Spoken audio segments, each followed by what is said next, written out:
And that is where I think, like the body goes, this isn't a real thing and I don't like it. So that's where I appreciate at Natural Factors. All of our melatonin is actually naturally derived. It's created via a fermentation process. So what we have been able to do is capture an amino acid blend, and then we can make melatonin. And so I think because of that, what we see is it has a really short half-life. What are all the reasons people aren't sleeping, right? Is it that they're falling asleep, they can't wake up, it's their mind? So having something that's synergistically working together with these other ingredients to calm the body, turn off the mind, while melatonin goes in and says, hey, now it's time for us to sleep.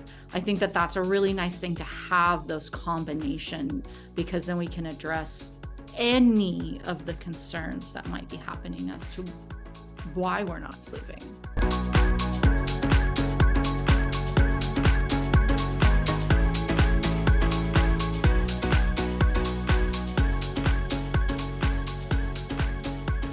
Welcome back to the Healthy Habit Podcast, everybody. I'm Dr. Dayan of Healthy Habit Medical Center, and today we've got our part 2 of 2 segment on stress, relaxation, and sleep with Carrie G. Pattison of Natural Factors, folks. So Carrie G. Pattison is a practicing herbalist, licensed acupuncturist, and trained home birth midwife. She's a graduate of the National University of Natural Medicine and is currently working on her doctorate in integrative healthcare. Carrie's originally from Alaska, and her love for travel and social justice issues in the developing world led her to undergraduate degrees focused on global development and relief, and fuels her lifelong passion for health and healing. Thank you for joining us, Carrie. Welcome back to the podcast. Thank you so much for having me. Yeah, I'm always thrilled to be here. In our last segment, in the part 1, we introduced our stress relax line, the Nighttime Magnesium. We even highlighted the coenzymated B complex. So today we're going to go more towards the sleep and insomnia then. And first of all, I want to set the stage then and talk about the most common sleep disturbances people are dealing with. A lot of people are having issues with sleep. You know, we see all the time under 6 hours, 4 hours, 5 hour sleepers is pretty common among our patients and customers here. So let's set the stage for that then today. Yeah, well, there's a lot of reasons why we can't be sleeping, but I think we have to determine what is the issue based upon that, right? Is it that it's hard to fall asleep for you? Is it that it's hard to stay asleep? Are you not getting enough deep rest? And it's interesting, with all of these ways now that we can biohack, and people are coming in and are like, oh, my Oura ring is telling me I'm, not getting my deep sleep. And it's fascinating to be like, let's figure out what we need to do to make sure that's happening. But, some of the main things can just be it's hard to stay awake during the day. There's a lot of different causes.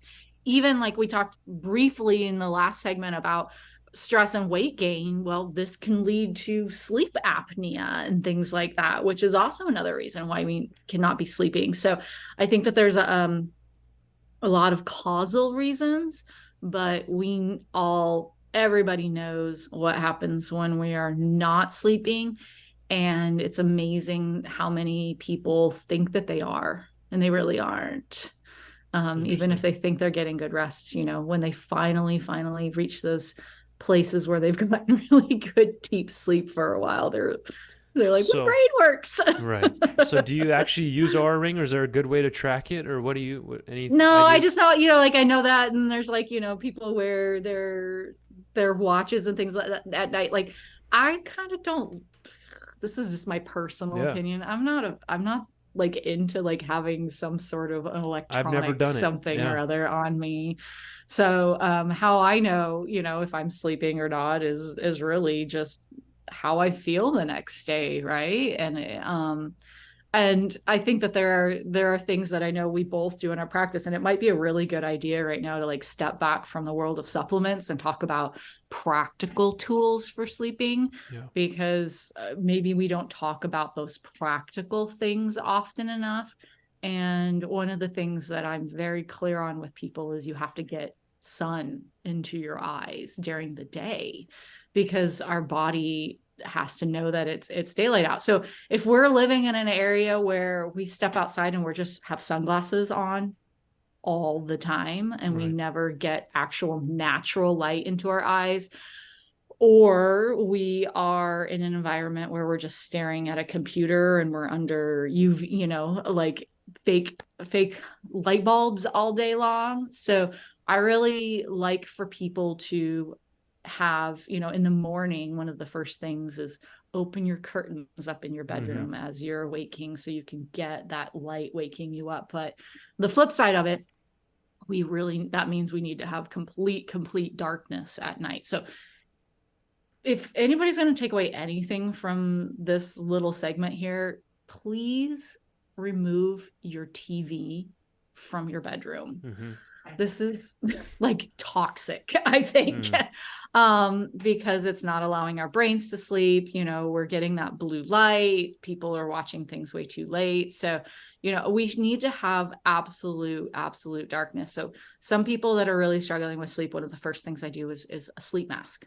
Okay. And, just to really be thinking about how our ancestors slept, right? When they were outside and they didn't have all of this light pollution and things like that. I think that's one of the first things. And then just like we would do with children to get them into a bedtime routine, right? They take a bath, then they read a book, and we should be doing all of those things as well. Winding as adults. Down. Right. Yeah. That's very true. Like giving that hour and a half before bed as an actual doing something there to wind down, instead of you just stumble into the bed on your phone and that light's just slamming you in the eyes all day. We're around screens, all day. Right? And so even right up to bed.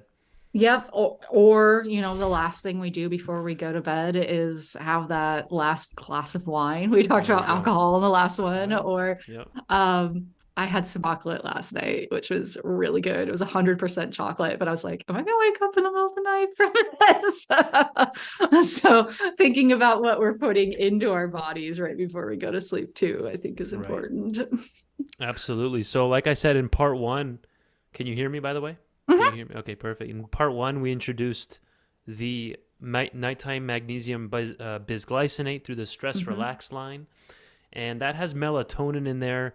Per 1 scoop, we're getting 2.5 milligrams of melatonin, then 2 scoops, double that in 5 milligrams. So again, how is Natural Factors melatonin unique? What's the key differentiator there? And then we can connect that to jet lag too with the different dosing suggestions. Yeah. So when I was looking into melatonin, and I know there's a lot of people that are like, they love melatonin, but then there's this whole crowd of people that are like, oh, I took it and I had horrible nightmares, or I had a hangover the next day, or like things like this. So this is a very, very, very powerful tool. I really want to lay out that melatonin is very, very impactful for people, but it also can be, I think, overutilized a lot of the times too. And there's new things we're learning about melatonin all the time. So we're just talking about it for sleep today, but the amazing amount of research that's coming out on it as a powerhouse antioxidant and all these other things. But when I was looking into all of this and diving down the melatonin hole, what I found out is historically, once we realized that this was a hormone in the body and this was, related to sleep, it was really discovered in the pineal gland of animals. And so then it started being synthesized specifically from the pineal gland of pigs and cows. And then we learned about mad cow disease, right? And so then it was like, oh, maybe these prion disorders, we should probably not be sourcing from animals that might, have this genetic disease or this prion in them. So then, like we figured out how to synthesize it in a lab. And so it's either now coming from mice brains, so they did figure out how to utilize mice brain for it, or petrochemical sourcing. So, and that is where I think, like the body goes, this isn't a real thing, and I don't like it.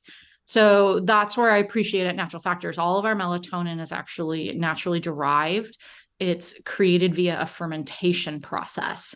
So what we have been able to do is capture an amino acid blend, and then we can make melatonin. And so I think because of that, what we see is it has a really short half-life, right? So this is where like our Tranquil Sleep is one that in the chewable Um, it has, I think there's 1.5 milligrams of melatonin per chewable. This is something that you can take in the middle of the night when you wake up. It's going to put you back to sleep, but you're not going to have that groggy hangover the next day. Because when I say like naturally derived melatonin has a short half-life, it means our body processes it really fast because it's like, oh, I know what you are and I know how to use you, as opposed to sometimes we end up with these toxic synthetics in our body where it's just is like, I don't know what you are and I don't know how to use you or get rid of you. And see, it just kind of floats around causing chaos. So we can use that melatonin right when we need it. And then wake up refreshed and ready to go the next day. Yeah. So, and it's amazing, like sort of sleep wake cycle that what you're seeing here is melatonin, but you also have to really reflect that with the cortisol as well. So that's what we were talking about in the last segment, starting your mornings with the B vitamins and then, going to the magnesium tranquil sleep. But if you're somebody that you are, that's the perfect one right there. Yep. If you're somebody that 1 to 3 in the afternoon, where's your cup of coffee? You're really struggling. You have a cortisol issue.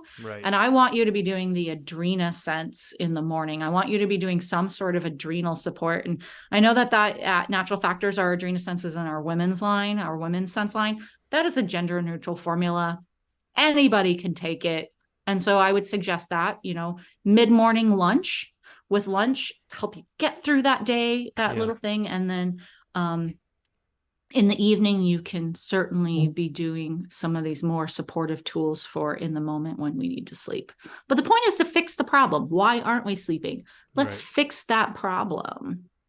Yeah, exactly. If you're listening on audio, I pulled up a little chart here on the variation in melatonin and cortisol throughout the day. You can see how they move on their own like different trajectories here. As the melatonin dips at nighttime, that's when cortisol is supposed to start rising and vice versa. So, and what a lot of people have is that cortisol it spikes at the wrong times of the day, right? Yep. Same with the melatonin. So talk about how that's an issue.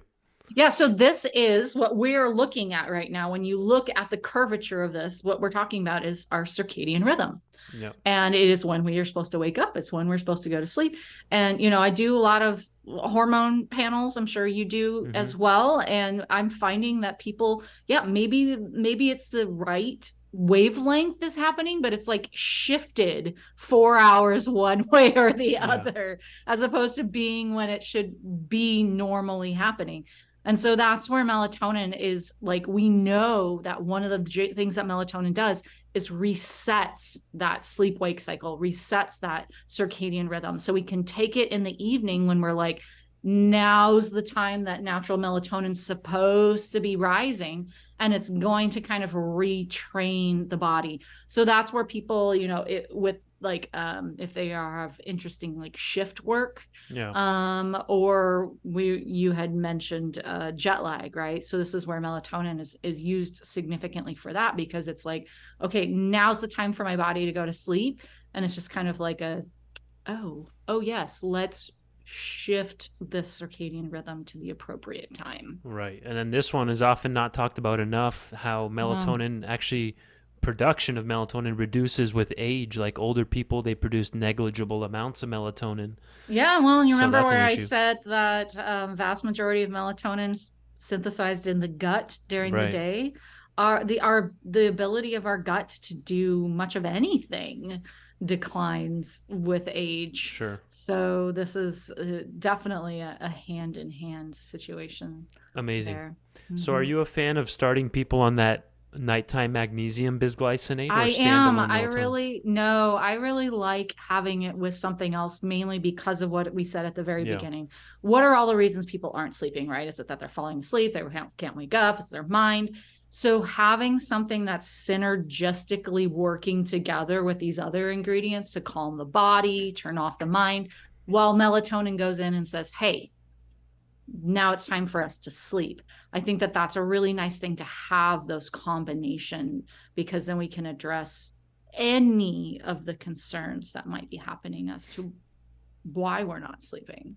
Absolutely. Folks, we're talking with Carrie G. Pattison here in our part 2 of our sleep, insomnia, stress series here on the Healthy Habit Podcast. So if you missed the first one, I would go back and check that episode out where we talked about the coenzymated B vitamins. We introduced the magnesium powder, and now we're going even deeper on melatonin. And I want to hear, what other sleep tips can you offer our listeners, Carrie? We mentioned starting to wind down, maybe giving yourself an hour before bed as a good wind down routine, starting to shut the lights off. What other sleep tips do you have up your sleeve? I love my Twilight app. So I highly recommend, actually, I shouldn't say highly recommend. I want to just require everybody on any sort of computer device, phone device, to have these ways of blocking blue light at some point in time. So, right. And I want it to happen about an hour before sunset. So I have the filters on every single one of my electronic devices so that I know that that blue light is being blocked, which is direct. I mean, we know that there's a direct correlation between that and disrupting our body, our brain's ability to utilize, melatonin appropriately and start that sleep cycle. So, think that, and that's such an easy thing to do, right? I think like new phones pretty much come with something you can just be like, turn it on, and it'll be there. So doing that, like I said, removing electronics from your room, getting out during the day, and then it's about rethinking how sleep is for us. Sleep it's like food. Food has become just a tool where we're shoving it in our body as we're running from thing to thing, and we forget like that food should be this like wonderful, seductive experience that brings us joy. And sleep should be the same. We shouldn't be like falling into bed like, oh, I have to sleep because I have to get up the next day. It should be like, so I love, when I talk with my friends and they're like, oh, I just redid my bedroom and it's this lovely oasis now. So have your bedroom be like, my bedroom is painted in super dark colors. And for me, it's an oasis. I don't work in there during the day. I don't do anything in there but sleep and know that that's a place for my body to feel like it can let go of the rest of the world during that time. Yeah, I think TVs, laptops, phones, tablets, all these things have gotten in the way of our stress relaxation techniques. And even in workouts, like people at workouts, they're more likely to skip workouts now since phones have come out, and sleep later. Sleep times have gone pushed back with computers, TVs, and phones, and meditations aren't as likely, going on walks, because it's the phones. We got to start winding down and putting on the blue light filter like you mentioned. Yeah, so and I mean, my phone also goes to, I have the app that it turns it off at 9:30 p.m. and I know, like there's a white list. If there's an emergency, somebody can get a hold of me. But other than that, my phone is like not going off, not notifying me of anything. We have to. So, and we've gotten just so used to having that right there all the time that it's so I mentioned in the last episode that I just got back from the jungle, and it was really interesting how many people came on the trip that there's no electronics out there at all. Nothing works, right? You don't even have the option. And people were like detoxing from their phone. And it was an extreme event to watch people be like, I don't know what to do with myself right now. And that's just have to be there. So I also highly recommend that. I highly recommend like digital detox, because people will find that their brains actually turn off easier, and sleep becomes more of a natural process. White it's noise like a machine. drug. I just pictured like a drug withdrawal. Like people say it's like 100%. Cold sweats, shaking. Yeah.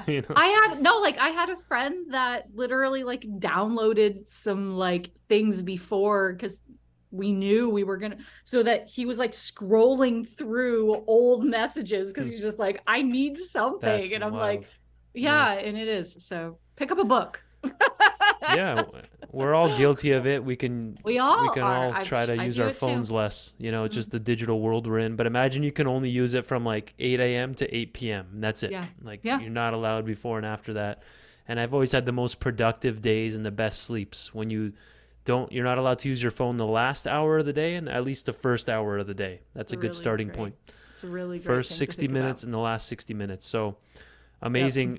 Again, so we're nearing towards the end of this segment. Mm. So we talked about the most common sleep disturbances, some ways that you can start improving the sleep. But I want to hear your thoughts on that noise machine. You were about to Mm. mention that. Yeah, I know. I mean, I just think that like the sleep mask, right? I'm in a different hotel room all the time and there's random lights coming at me and random sounds and I don't know. So I think it's like Pavlov now for me. I put my sleep mask on and my body goes, and now it's time to sleep. Mm-hmm. And so I think that's a really effective tool. And then if you are living somewhere where there are going to be like this is another thing, this is another stressor on our body, is even if we